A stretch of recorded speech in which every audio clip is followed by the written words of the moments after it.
Hello guys! Hello Libra! Welcome dito sa aking channel, Kapalaran 888.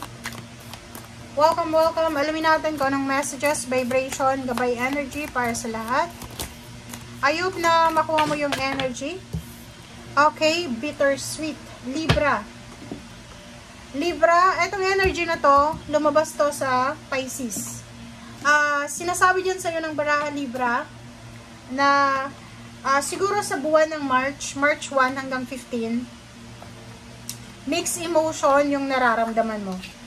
Merong mga rason kung bakit ka kailangan maging masaya, but meron din ng mga rason na malungkot ka. Di ba parang ang bittersweet kasi na to,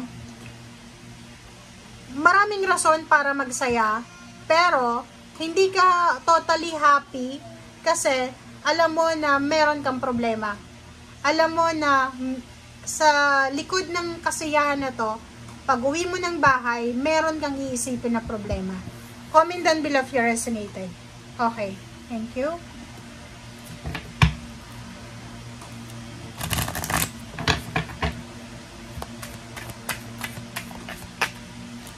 Okay, contemplation. So, sinasabi dyan sa'yo ng baraha Libra na spend time alone, okay? Meditate, pray.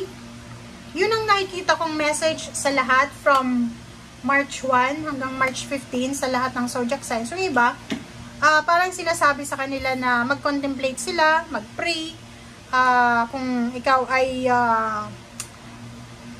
malungkot, kung ikaw ay may dinadamdam, may mga issues ka, negative issues or anything na nagbibigay sa'yo ng kalungkutan, pag-isipan mo mabuti or isipin mo yung mga rason kung bakit ka masaya or bakit kailangan maging masaya.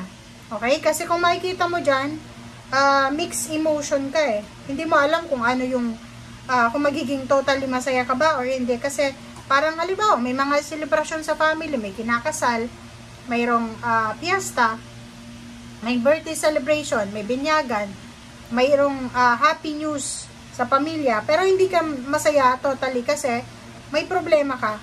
Okay, may problema ka sa anak mo, sa asawa, or may problema ka talaga na dala-dala araw-araw.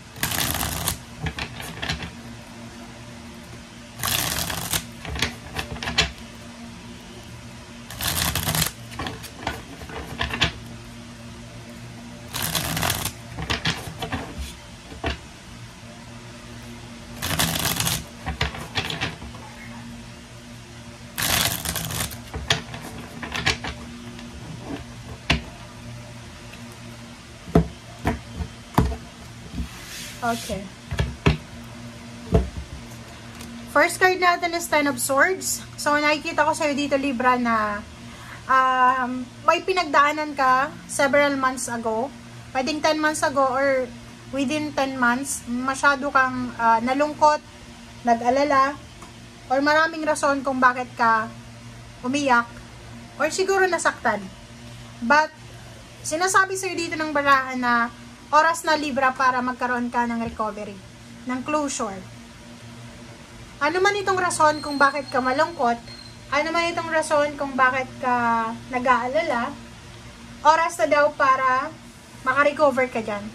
Oras na para bumalik ka sa dating masigla, masayahin na Libra. Oh, diba? Babae ka ba? Take care of your health, take care of your body, take care of your relationship, take care of your mindset, take care of your mental health, psychological health. Kasi, atong Libra na to na Ten of Swords, meron siyang pinagdaanan na sobrang sakit, masakit. Like, tungkol sa pamilya, tungkol sa asawa, tungkol, like, may namatayan, pwedeng yung iba nawalan, nanikawan, nawalan ng trabaho, nasira yung buhay, parang ganon. And, nandito yung The Empress para bigyan ka ng clarity. Yung Empress na yan is nagsasabi sa'yo na ang lahat may rason. Everything happens for a reason. But, kahit sabihin natin na dumaan ka sa bittersweet, dumaan ka sa Ten of Swords, mayroon ka pa rin na karapatan para maging masaya. Mayroon ka pa rin na karapatan para makapagsimula. Okay? Huwag mong iisipin, Libra, na hanggang dyan ka na lang, hanggang dito ka na lang, ganyan ganito, may edad ka na, wala kang pinag-aralan, wala nang trabaho, retired na, unemployed. Hindi. The Empress, sinasabi ng The Empress sa'yo na lahat ng tao dito sa mundo may kakayahan na mabago yung takbo ng buhay. Habang buhay, may pag-asa. Okay? Habang buhay ka, alam mo na kaya ka buhay pa kasi may purpose ka pa. May dahilan pa. Okay? Isang fire sign, Leo, Aries, Sagittarius, ang nangangailangan ng tulong mo. So, kailangan mong maging malakas. Pwedeng anak mo yan, asawa, apo, pamangkin, basta fire sign siya, Leo, Aries, Sagittarius.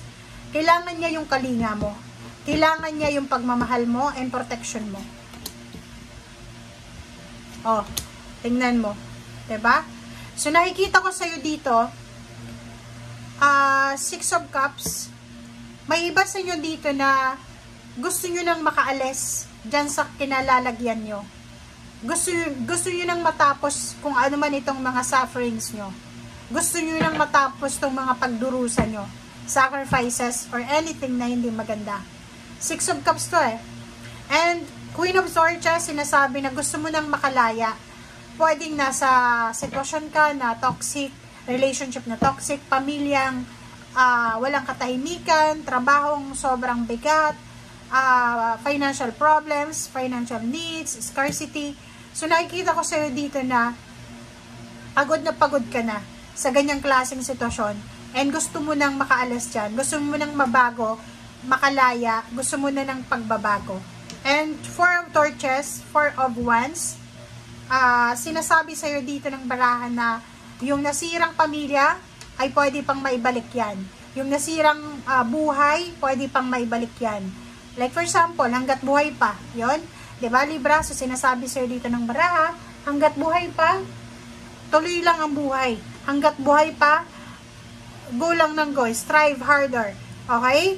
And Four of Torches, Four of Wands, sinasabi sa'yo na habang buhay ka pa, may kakayahan ka na ayusin yung mga bagay-bagay na hindi naayos. Ace of Torches, ibalik mo yung confidence, ibalik mo yung motivation, ibalik mo yung sigla sa buhay mo. Huwag na huwag kang matatakot, alisin mo yung takot mo, mag-pray, manifest, makinig ka sa sinasabi ng iyong intuition, maghanap ka ng mga tamang tao, tamang individual, tamang information para makatulong sa'yo. Umiwas ka sa mga taong toxic, umiwas ka Libra sa chismis, umiwas ka sa mga tao na iti-trigger yung emotion mo para ma-relax ka. Okay? Thank you guys. Bye!